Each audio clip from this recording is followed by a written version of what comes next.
Hey, Mary Kay, what makes you so certain Joe Flacco wouldn't want to come back and be a backup? Well, I'm not saying that he wouldn't here to be a backup. This is actually his first choice for a backup job. The point that I'm trying to make and that I don't want people to lose sight of is that this is not his flat out, outright first choice. He wants to play football. As I've said many times, he did not come off the couch to go sit on the bench. That's not what he wants. He wants to play, especially at the age of 39. You don't have that much left in the tank. You've got a couple more years left to actually go out there and start games and win games and help a team reach their goals. And certainly he does not want to be sitting on a bench somewhere. That's not fun for anyone. But I think what happened is when his agent, Joe Linta, asked around at the NFL Combine last week, I don't think that there were very many opportunities where someone could guarantee him an opportunity to either compete for a starting job or just to sign him outright as their bridge starter. If that had happened, then we would not be hearing what we're hearing right now from Joe and Joe, and that is that the Browns are his first choice. The Browns are not his first choice. The first choice is to play. I think that also factors into why you must proceed with caution in signing Joe in the first place. Because we talked about this a little bit yesterday on the pod. We all know how the fan base feels about Joe Flacco. And you don't want to make roster decisions based on your fan base.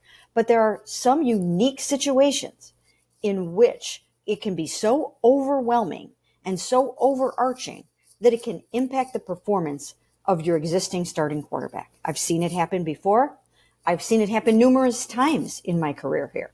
And I think with Deshaun coming off of the shoulder surgery and with the fan base being wacko for Flacco, I just don't know that it's the best idea in the world to have him here on the bench waiting for his opportunity, especially if things might take a little while for Deshaun to get up and running. This year is all about Deshaun. You have to make this work with Deshaun Watson. And if it doesn't, you've got to make some really hard decisions next offseason that affect you for a long time and change the outlook of your franchise for a long time. So you've got to make this work.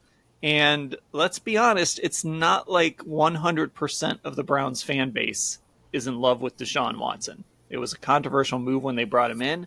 I think he's won some people over. I think he's won a percentage of the fan base over with a little bit of distance from all of the allegations. And also, let's be honest, when you go 14 for 14 against Baltimore and you win a game like that and you start to show people maybe you can be a franchise quarterback, that's a good way to win people over. But there is still a segment of the fan base that is never going to want Deshaun Watson to succeed. And so that, on top of just the love affair with Joe Flacco, there's a lot that goes into bringing him back. There is a lot of emotional baggage that comes with bringing him back. And so I think in this situation, it's completely fair for the Browns to consider that element in this decision.